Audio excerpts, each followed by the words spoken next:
எல்லாம் இங்கே கவனிங்கம்மா. இன்ஷா அல்லாஹ் நமக்காக வேண்டி சின்ன பிள்ளைங்க உங்களுக்கெல்லாம் வந்து ட்ரெஸ் எடுக்கிறதுக்காக வேண்டி ஒருத்தங்க நமக்கு பணம் தந்துருக்குறாங்க. ஒரு ஆளுக்கு 500 ரூபா. சரியா? ஒரு ஆளுக்கு 500 ரூபா. வரோம் என்ன? அப்போ இன்ஷா அல்லாஹ் என்ன செய்யணும், எல்லாரும் போய் வீட்டில் கொடுத்து ட்ரெஸ்ஸு வாங்கிக்கிறணும். எல்லாரும் வாங்கிட்டு யார் நமக்காக இந்த 500 ரூபாயை தந்தாங்களோ அவங்களுக்காக வேண்டி நீங்கள் எல்லாரும் துவா செய்யணும். என்ன செய்யணும்? அல்லாஹ் அவங்களுக்கு ரஹமத்து செய்வானாக. ஆமீன் சொல்லுங்க. அவங்களுக்கு உடல் நலத்தை கொடுப்பானாக. அவர்களுடைய எல்லா தேவைகளையும் நிறைவேற்றி கொடுப்பானாக. மென்மேலும் அவர்களுக்கு பொருளாதாரத்தை கொடுத்து இதுபோல பல நல்ல காரியங்களை செய்வதற்கு அல்லாஹ் கிருபை செய்வானாக.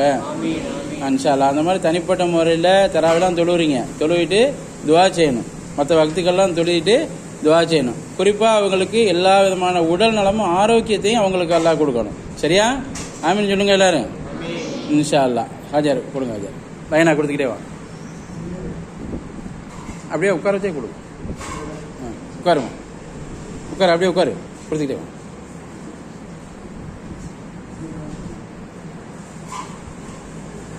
வாங்கி மடிச்சு பத்திரமா வச்சுக்க.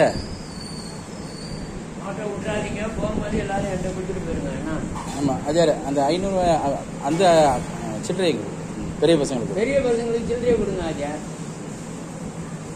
ஏன்னா நாட்டை விட்டுருவோம். அதான் 100 ரூபாய் 100 ரூபா. ஆமா 2 4 1 கொடுங்க. இந்த இவன் ஆலிஸுக்கு 500 சில்லறையை கொடு. போனவனுமே அம்மாட்ட கொடுத்துருனேன். இவனுக்கு சில்லறை கொடு. பெரிய பசங்க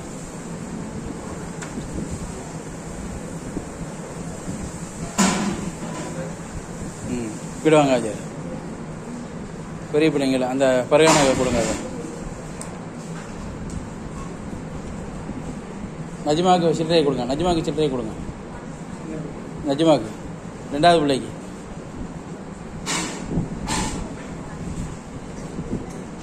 எல்லாம் துவா செய்யணும். வாங்கிட்டு பாக்கெட்டில் போடக்கூடாது.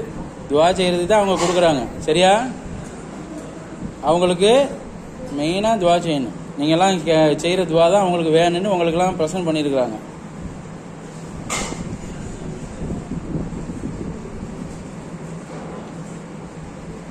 சரி அல்ஹம்துலில்லாஹ் அல்ஹம்துலில்லாஹ்.